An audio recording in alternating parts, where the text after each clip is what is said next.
김진우 연구원입니다. 예, KTB 투자증권의 김진우 연구원, 어서 오십시오. 네, 안녕하십니까. 지난번에는 그 아마존 사례도 그렇고 어떤 해외에서의 어떤 그 뭐라고 해야 됩니까?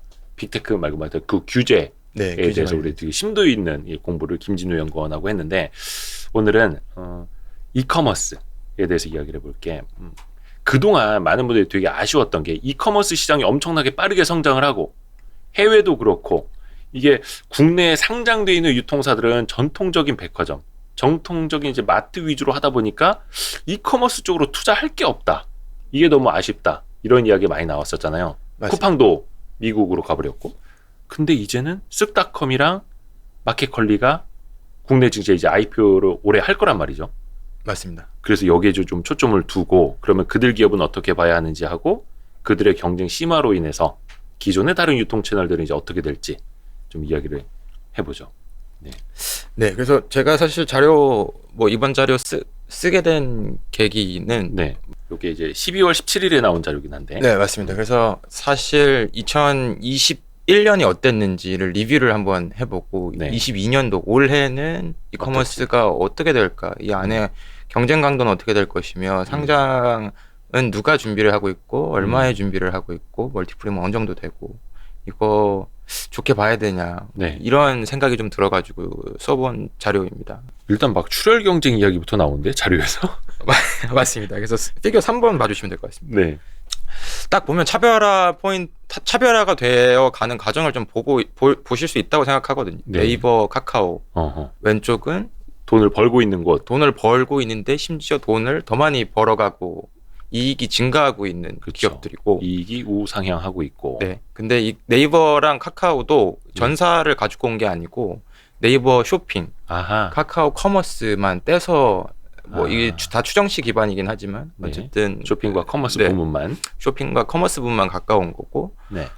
그래서 저는 애플 또 애플로 비교가 가능하다라고 생각하거든요. 이커머스만 떼왔다. 근데 인터넷 기업들 말고 이 쿠팡하고 롯데온, 쓱닷컴, 11번가 컬리 쭉 봐주시면 다 좀 안 좋아지고 있는 걸 보실 수가 있습니다. 영업 적자를 기록하는 게 문제가 아니고 적자 폭이 오히려 더 확대가 돼가고 있다. 쿠팡은 사실 말할 것도 없고, 그렇죠? 예, 쿠팡 말할 것도 없고, 롯데올, 쓱닷컴, 11번가 컬리. 맞습니다. 근데 쿠팡도 상장을 21년도 3월 달쯤에 했는데 보시면 20년도까지는 이 그래프가 줄어듭니다. 그래서 사람들이, 그리고 영업현금 흐름이 플러스로 전환이 됐었거든요. 상장 직전에 플러스로 전환을 시켰죠.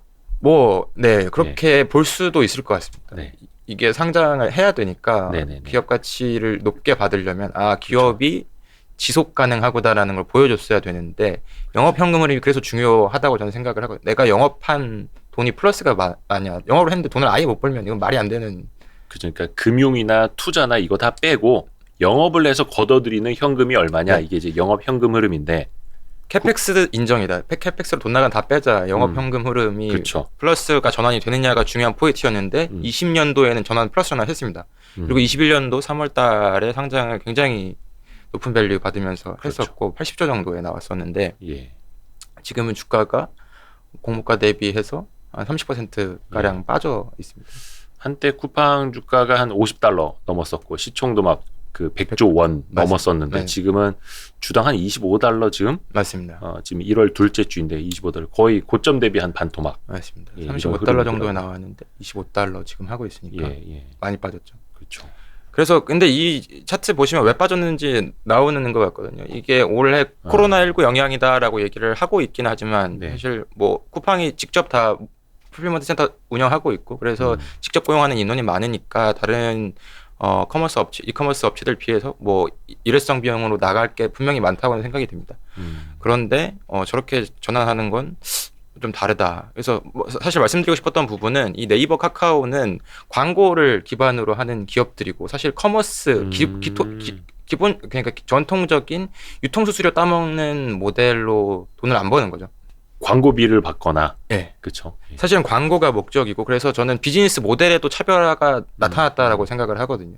네이버, 카카오는 모르겠습니다. 이게 유통기업도 아니고 이커머스라고 볼 수 있느냐 없느냐에 대한 약간의 논쟁이 있을 수도 있고. 네, 뭐 그렇죠. 직접 사입을 하거나 원피 모델은 전혀 아니니까요. 예. 그래서 피겨 5번이 좀 봐야 된다. 아까 영업형을 말씀드린 차트고 피겨 5번 봐주시면 네이버 스마트 스토어의 입점 수수료율이 압도적으로 낮습니다. 그리고 여기다가 최근에 네이버 이용해 보시면 네이버 페이포인트라고 해가지고 2%씩 거의 환급을 해주고 있거든요. 그럼 사실상 입점 수수료 받은 걸로는 돈 벌 생각이 없다라고 해석을 할 수도 있을 것 같습니다. 근데 기존의 유통업체들은 내가 유통 수수료를 받아야 하는 그렇죠. 유통하는 회사니까. 네, 뭐 당연한 거지만 그래서 좀 차별화가 나타나는 것 같습니다. 그래서 근데 이커머스 업체들은 보시다시피 이걸로 돈 벌 생각이 없고 얘네들이 하고 싶은 거는 결국에는 플랫폼에 락인을 시킨 다음에 소비자들을 뭐 많이들 가두리양식 하는 것처럼 소비자를 락인 시키고 소비자가 저는 그 파이널 컨슈머도 될 수 있잖아요. 셀러들도 그들한테는 고객이거든요. 그렇죠. 그래서 셀러들을 많이 모아놓으면 셀러들끼리 이제 경쟁을 해야 됩니다. 높은 그렇죠. 상단의 위치를 해야 되니까 그럼 광고비를 많이 쓸 수밖에 없고 앞에 위에 노출되려면 계속 광고를 태워야 되고 광고를 더 많이 지출해야만 또 상단으로 가고. 네. 근데 이 셀러가 근데 저렇게 입점 수수료가 낮고 플랫폼에 소비자가 워낙 많다 보니까 여기로 계속 쏠릴 수밖에 없죠. 셀러 입장에서도. 그럼 셀러가 싸니까 싼 데로 들어가자. 판매 수수료 낮게 받는 대로 계속 모이자 이렇게 되는 거죠. 그리고 셀러 입장에서 또 생각해 보면 소비자가 제일 많은 곳에다 광고를 실어줘야 되는데 팔릴 만한데 실어야 되는데 네이버만큼 트래픽이 많은 데가 없다. 그렇죠. 그래서 이게 사실 이 양면 시장을 갖고 있는 게 플랫폼의 가장 큰 특징이라고 할 수 있거든요. 여기서 얘네들끼리 경쟁해서 돈 벌고 소비자들 많이 모아놓으면 소비자들은 거의 유인을 하는 웹툰, 미디어 그렇죠. 이런 거 다 공짜로 제공해주는 이유가 너네 와라.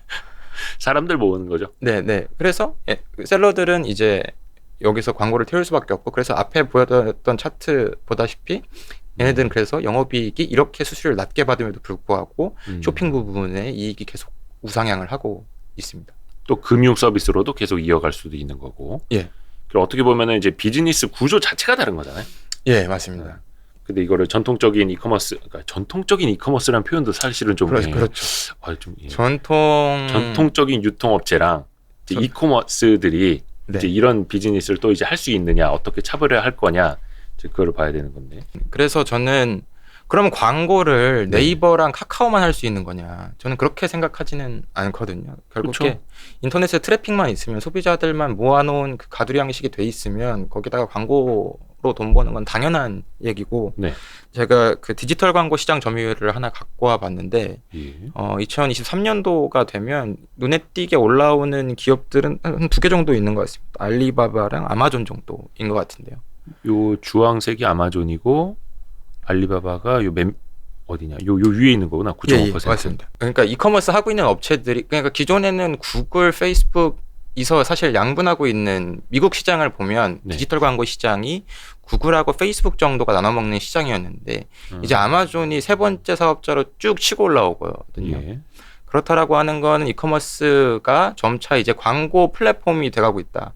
광고 모델을 탑재를 했고 이것들이 유의미한 성과를 나타내면서 전 세계 디지털 광고 시장에서 메인 사업자로 두각이 나타내고 있다. 이렇다고 하는 건 우리나라 업체들 똑같이 한다라는 거고 특히 쿠팡과 같은 경우는 아마존이랑 똑같이 따라가고 있는데 이번에 쿠팡이 영입한 인사를 보면 아마존에서 광고 담당하고 있던 케일럽 힐이라고 하는 사람을 광고 부사장으로 영입을 해왔더라고요. 쿠팡이? 예, 맞습니다. 아, 이분인가요? 예, 맞습니다. 그 경영 잘한다는 헤어스타일인데? 일 잘하는 헤어스타일 아닙니까? 요즘 유행하는? 네, 그래서 이분을 영입을 해왔고 그러면 이커머스 업체들이 광고를 하겠다라는 방향성이 이제 명확한 것 같습니다. 그래서 네이버, 카카오 기존에 하던 플레이어들도 하지만 이커머스 업체들도 하는 거고 그러면 스타컴, 롯데온 지금 안 하고 있는데 얘네들은 안 할까? 분명히 하게 될 거라고 생각을 합니다. 그래서 그렇기 때문에 스타컴이 이베이 코리아 같은 걸 인수를 왜 했냐라고 보면 똑같은 논리가 형성이 되는 것 같습니다. 식품은 원피로 하는 거기 때문에 셀러가 없고 결국에는 원피가 뭐예요? 내가 직매입을 보통 하기 때문에 그걸 원피라고 해요? 원피, 3P 보통 이렇게 얘기를 하더라고요. 3P는 남의 거 입점 판매자들이 파는 거고 그러니까 이게 원피 그러니까 사입한다라고도 하는데 내가 사서 내 창고에 넣어놓은 다음에 내가 직접 하는 걸 이제 원피 퍼스트 파티 사입한다. 네. 그리고 남의 거 파는 건 서드 파티 걸 내가 팔아준다. 그 말 그대로 중개. 맞습니다. 중개만 하는 거고. 네. 이게 쿠팡은 처음에 이제 중개만 하다가 이제 직접 하는 거, 사입해서 파는 것까지 이제 같이 늘린 거고, 그게 이제 로켓 배송이기도 하고, 아직까지 G마켓 11번가 그다음에 옥션 요런 것들은 이제 거의 다 중개만 하고 있는 거죠. 네, 그래서 통신 판매 중개업. 쿠팡 같은 경우가 사입했다가 우리가 직매입해서 쫙 당겼다가 다시 이제 로켓 배송, 대행 이렇게 제트 배송 이름이 네. 자꾸 바뀌기는 하는데 네. 어쨌든 자신들이 보유하고 있는 이 당일 배송 할 수 있는 그 풀필먼트 센터를 대여를 똑같이 해주는 거거든요. 그래서 맞아요. 그게 아마존이 풀필먼트 바이 네. 아마존 해서 FBA가 똑같은 사업 모델 하고 있는 건데 이쪽으로 점점 넘어가고 있습니다. 그래서 입점해 있는 셀러들 물건을 자기네가 중개해주고 맞습니다. 배송도 해주고. 맞습니다. 맞습니다. 그래서 쓱닷컴이 이제 나중에 이베이, 네, 맞습니다. 이베이 코리아 인수한 것까지 이제 합쳐버리면 예. 그럼 뭔가 이제 막 시너지가 나는 거예요. 그렇죠. 이제 광고를 태울 수도 있고 그 셀러들 대상으로 어떤 서비스를 할지는 아직까지는 모르겠지만 분명히 네. 광고 서비스 태울 것이고 그들에게 지금 이마트가 보유하고 있는 물류망들 지금 쿠팡이 하고 있는 것 같이 똑같이 저는 제공해 줄 수 있다고 생각을 하거든요. 그래서 그 셀러도 결국 많아야 셀러가 결국 자산이 되는 시대가 되고 있기 때문에 네. 그 셀러들을 모으려고 사실 이베이 코리아를 저는 인수했다라고 생각하고 있습니다. 그러니까 그러니까 우리 주변에서도 인터넷 무슨 몰, 뭐 판매업, 인터넷으로 이제 통신 판매하시는 분들 많은데 그분들이 제일 힘들어하는 게 그거더라고요. 광고 집행하는 거. 계속해서 이거 보고 있는 거야. 실시간으로. 경쟁이잖아요. 10원이라도 더 높게 쓰는 사람 물건이 한 단이라도 더 높게 올라가는 거니까 계속 그 경쟁 입찰 때문에 엄청 신경 쓰시더라고요. 맞습니다. 그러니까 피를 말린다고. 그러니까 한 달에 뭐 몇십만 원, 몇백만 원 이렇게 광고 집행하지 않으면 상단에 노출조차 안 되니까. 근데 네. 이런 이커머스 업체들은 그걸로 계속 돈을 벌고 있는 거고 맞습니다. 또 그걸 더 확장하려고 하는 거고. 네. 그럼 또 이제 어느 쪽으로 가면 됩니까? 밑에 제가 빠른 배송 유형별 추가 지불 이사 뭐 이런 차트 하나 갖다 놨거든요. 빠른 배송 유형별로 이게 그 소비자 입장에서 예, 소비자 입장에서. 그러면 그래서 지금 사실은 마켓 컬리가 될 수 있었던 이유는 새벽 새벽 배송. 배송이라는 걸 해줬기 때문이고 그 전에 새벽 배송 사실 없었는데 얘네가 처음 시작을 한 예. 거고 그 이후에 빠른 배송의 속도가 점점 더 빨라지고 있거든요. 예전에는 하루면 빨리 왔다라고 생각했는데 이제는 오전에 주문해서 오후에 안 오면 이거 좀 저녁에 안 오면 늦네. 이러다가 배송 속도가 3시간, 1시간 바로 배송 이제 퀵커머스 이렇게 해가지고 배송의 속도가 점점 이렇게 줄어들고 있습니다. 예. 그러면 이게 줄어드는 이유는 결국에 소비자가 지금은 가격을 조금씩밖에 안 올리고 있지만 이게 더 커가려고 하면 소비자가 돈을 이거에 대해서 더 낼 의향이 있냐. 그렇죠. 이게 중요하다고 생각되는데 뭐 조사 결과에 따르면 의향이 이만큼은 내가 더 낼 수 있다. 평균적으로 한 2,300원, 2,400원 정도는 예. 내가 빠른 배송 받는데 즉시 배송이나 당일 배송 같은 서비스 받는데 예. 쓸 의향이 있다. 저도 사실 그렇거든요. 이제 하루 넘으면 깝깝하기 시작하더라고요. 왜 안 오지? 특히 한국 사람들 이제 좀 급하니까. 네. 예. 그래서 제가 얼마 전에 책을 주문을 했는데 네. 책이 출고 트래킹도 안 되고 사실 쿠팡은 하면 바로바로 배송이 되는데 네. 제가 뭐 영풍문고에서 책을 샀는데 네. 한 3일 동안 안 오더라고요. 그래서 오늘 배송 시작했습니다. 뭐 이렇게 떴는데 그 정도가 되니까 이젠 여기는 답답한 거죠. 답답하다. 못 쓰겠네. 못 쓰겠다. 이런 생각이 들더라고요. 거의 책 같은 경우엔 거의 바로 다음 날이면 네. 예, 많이들 오는데. 네, 그래서 뭐 아래 차트 봐주시면 그래서 모든 업체들이 지금 다 우리도 빠른 배송하겠다라고 하고 있고 여기 뭐 이 차트를 삽입해드린 이유가 이거가 사실 물류비가 굉장히 많이 들기 때문에 적자가 더더욱 확대가 돼가고 있다라고 생각을 해가지고 한번 어떤 업체들이 어떤 배송 서비스 이용하고 있는지 쭉 한번 정리해 놓은 차트를 갖고 와봤고요. 한번 볼까요? 이게 이마트가 새벽 배송. 요거는 이제 쓱닷컴에 있는 겁니까? 예. 예. 그리고 현대백화점도 새벽 배송하고 있고, 요건 이제 뭐 5만 원 이상 사야 뭐 이런 거 있고, 롯데프레시, 마켓컬리, 쿠팡, 헬로네이처, 오아시스 마켓, GS 프레시 다 한다고 보면 거의 이게 당일 배송은 빠른 배송 축에도 못 끼네요. 새벽 배송. 새벽 배송. 근데 예. 이게 다만 무료 배송 기준은 뭐 3만 원, 4만 원 뭐 이런 기준은 있지만 네. 이거를 나중에 유료화할 수 있는 그렇다고 생각합니다. 지금 쿠팡이 그러했듯이. 예. 그리고 쿠팡이 지금은 사실 돈 안 받고 있다고 생각해도 과언이 아닌 것 같거든요. 제가 뭐 치약 하나 주문해도 다음날 배송이 오는데. 근데 그게 2,900원인가 얼마에서 이제 올린다고 하잖아요. 예. 올렸다고 합니다. 쿠팡 와우 그 회원. 예. 네, 그 이제 신규 가입하는 사람들부터 뭐 4천 몇백 원, 거의 5천 원 가까이 이제 받던데. 예. 예. 그래서 저도 그거 하고는 있거든요. 예. 이거 한번 쓰면 사실 못 끊죠. 딴거 쓰기가 한 달에 2,900원 정도고 진짜 내가 이쑤시개 하나를 사도 무료 배송이 오니까 물론 걱정이 되긴 합니다. 이거 너무 비효율적인 거 아니야? 근데 받는 그렇죠. 사람 입장에서는 그렇죠. 반품도 무료로 되니 되게 효율적인데 언젠간 올리겠지 했는데 일단은 지금 이제 슬슬 올리고는 있는 거죠. 예. 로켓 배송 가격을. 그리고 저희가 이런 느낌을 받는 게 쿠팡한테 굉장히 중요하니까요. 이거 아니면 안 되겠다라고 하는 느낌을 받는 게 중요하니까 그걸 그렇죠. 통해서 이제 다른 영역으로 사업을 이제 확장해 나가.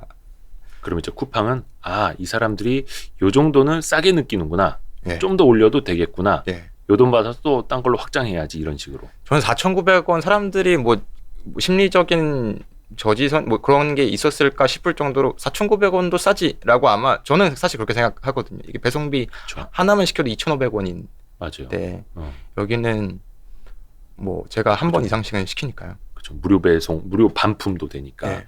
물론 이제 그게 심리적인 어떤 저항선이라는 게 분명 나중에 나타나긴 나타날 건데 그것도 회사 측에서는 되게 고민을 하겠죠. 예.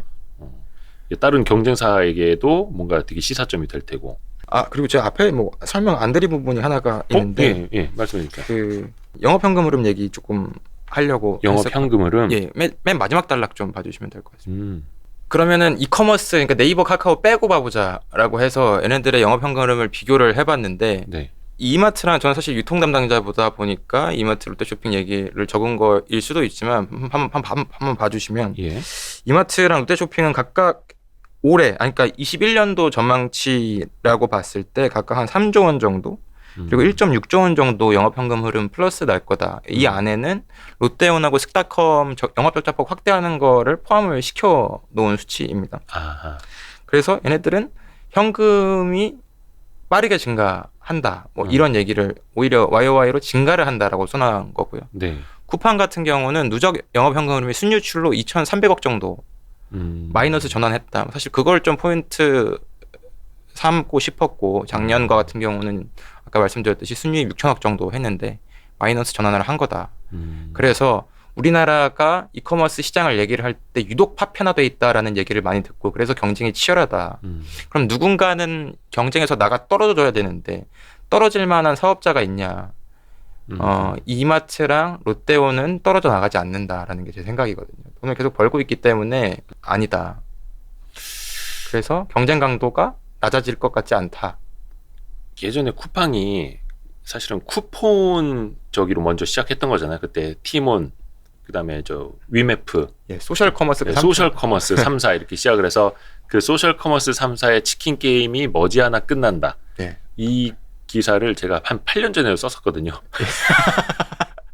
아직까지도 그 치킨 게임이 끝나질 않았는데 뭐 치킨 게임이 될지 뭘지는 모르겠습니다만 일단 엄청난 자금력으로 계속 이제 투자를 받아서 계속 외부 적자를 자금을 보고 있음에도 계속 가는 건데 예, 맞습니다. 근데 이게 문제는 아니겠습니다. 기회가 될 수도 있겠고 이마트의 어떤 쓱닷컴하고 요거는 이제 분사를 했고 상장을 이제 막 따로 하잖아요. 예. 그럼 얘기가 어떻게 달라집니까? 그렇게 보면 또 똑같은 스토리로 흘러갈 수도 있을 것 같은데 얘네들은 돈을 벌고 있는 모기업이 그래도 존재를 하니까 돈을 쏴줄 수 있는 뭐 백이 있는 거죠. 네. 근데 쿠팡과 같은 경우는 뭐 백이 있었는데 백들이 이제 슬슬 엑싯을 했고 네. 상장하기 전까지는 사실 외부 자금 지분 태워가면서 데리고 올 수가 있는데 상장하고 나서 돈 땡길 때는 뭐 이제 회사채밖에 없다라고 생각을 해서 그러면은 보통 그런 금융기업들은 성장성을 보고 돈을 빌려줄까? 보통 영업현금으로 보고 빌려주지 않을까? 그래서 지금 상장해서 받은 돈이 다 태워지고 나면 그때까지도 돈을 직접적으로 벌지 못하면 이 돈 어디서 갖고 올까? 사실 이런 생각은 들기는 하거든요. 제 개인적인 생각이지만 저는 뭐 이커머스 업체들, 스타트업들이 상장하기 전까지는 돈을 계속 지분 줘가면서 그렇죠. 뭐 들어오면 계속 받을 수 있는 건데 상장하고 나서가 사실 좀 뭐 물론 상장할 때 이제 일거에 큰 자금을 이제 자본을 유치하게 쿠팡처럼 합니다만 그렇게 가지고 올 수도 있지만 그게 또 머지않아 바닥이 나면 예. 뭐 시장에서 또 이제 증자를 부르거나 메자닌을 찍거나 그럴 수밖에 없을 텐데. 그래서 아까 말씀 주셨듯이 원래 이커머스 업체들 투자를 하고 싶은데 투자처가 없다라고 말씀 주셨는데 네. 이제 상장을 하나둘씩 하고 있는 거고 네. 다 하고 나면 이제 진짜 말씀 주셨듯이 돈 없는 적자 기업들은 경쟁해서 이제 그래서 사실 상장이 저는 시그널일 수도 있다고 생각하거든요. 이게 치킨 게임이 끝나가는구나. 조금 더 있으면 진짜 누가 승자인지 볼 수 있겠구나. 사실 이런 생각은 조금 들었습니다. 그럼 그 환경이나 뭐 이런 건 어때요? 뭐 전망을 좀 해보자면은. 예, 그래서 뒤에 전망을 붙여놨는데 그래서 이게 또 치킨 게임의 또 다른 시작일 수도 있어. 맞습니다. 근데 그래서 제가 내년에도 누구 하나 만만치 않다. 그러니까 여기서 말하는 내년은 올해인 거고요. 저는 예. 가장 눈여겨봐야 되는 플레이어가 딜리버리 히어로라고 생각합니다. 8페이지. 그 우아한 형제들. 맞습니다. 배달의 딜리버리 민족. 히어로. 아, 예, 배달의 민족. 예, 맞습니다. 딜리버리 히어로 우아한 형제들 배달의 민족.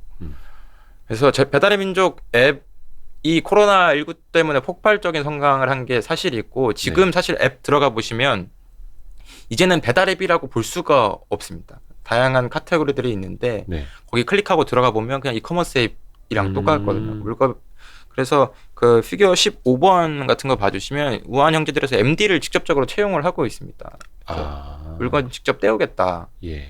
좋은 상품. MD면 상품 기획자. 맞습니다. 예. 이런 움직임들을 보여주고 있고 16번 피규어 봐주시면 뭐 제가 상표 출원해놨다고 했는데 이미 출시를 했더라고요. 스토어까지 나와가지고 그럼 결국에는 트래픽 많은 앱은 성공할 가능성이 보통 높다라고 판단을 해서 저희가 기업 가치 평가할 때 MAU 딴 예. 기업 가치 뭐 이런 과거에 이런 거 썼었는데 초기 기업 단계들은 그런 밸류에이션을 적용을 하는 것 같은데 1,600만 명입니다. 월간 이용자 수가. 다른 이커머스 앱들하고 비교해 보시면 컬리가 250만, 뭐 스타컴이 189만, 배달의 민족은 근데 1,600만. 압도적으로 많네요. 예, 그러면 배달의 민족은 주요 플레이어다라고 이제는 보는 게 맞을 것 같고 과거까지는 그냥 배달 서비스만 했었는데 이게 사실 플랫폼의 힘이거든요. 계속 네. 이 유저를 바탕으로 말씀드렸다시피 계속 사업 영역을 확장을 하고 있으니까 배달의 민족 또한 이제 이커머스 업체로 봐야 된다. 피규어 14번 봐주시면요. 모 회사가 제시한 수치입니다. 우리가 2분기 실적 발표를 하면서 딜리버리 히어로가 우리가 이제 퀵커머스 시장으로 본격적으로 확대하겠다. 현재 수준 대비 37배 거래액 늘리겠다라고 하고 있는 거고. 그러면 이 전체가 이게 거래 규모입니까? 이 박스가? 예. 이 정도로 키우겠다. 맞습니다. 그렇게 하고 있기 때문에 배달의 민족도 똑같은 전략을 펼칠 수밖에. 모기업이 그렇게 하니까 당연히 배달의 민족도 똑같은 방향으로 가는 거고 요즘에 퀵커머스 얘기가 많이 나오고 있는데 여기라고 봐주시면 될 것 같습니다. 이게 이커머스 시장이 이거 뭐라 청록색이라나 곤색이라나 이 제일 큰 박스고 그 안에 있는 것들이 이제 퀵커머스. 예, 맞습니다. 퀵커머스가 저 파랑색 그 연파랑색 박스가 퀵커머스 시장입니다. 근데 요게 이제 2030년에는 요 정도 간다라는 거고. 예. 지금은 저 15억 유로 정도 되는데 이거를 560억까지 키우겠다. 뭐 이런 생각을. 이 중에서 이제 퀵커머스라고 하는 거는 일반적으로 이제 오토바이 배달로 빠르게 오는 것들. 예, 맞습니다. 시키면 거의 뭐 1시간 안에 배송해 주는 물건들인데 최근에는 도보로도 오고 그렇죠, 뭐 자전거도 있고. 예, 다양하게 넓혀져 가고 있는 거죠. 그래서 그 시장은 계속 이제 커지고 있는 거고. 예. 그래서 메인 플레이어로 그 시장에서 우리가 들어가겠다라고 하니까 딜리버리 히어로는 무시할 수 없는 플레이어라고 생각합니다. 그렇죠. 뭐 자본력도 그렇고 네. 우리나라에서 배달의 민족의 어떤 이용자 수 아까 압도적인 1,600만 명 넘는 그것도 그렇고. 네. 그러니까 배달의 민족도 이제는 단순히 이제 뭐 짜장면 배달 이게 아니라 예. 이커머스 할 거다. 네. 긴장해야 된다. 맞습니다.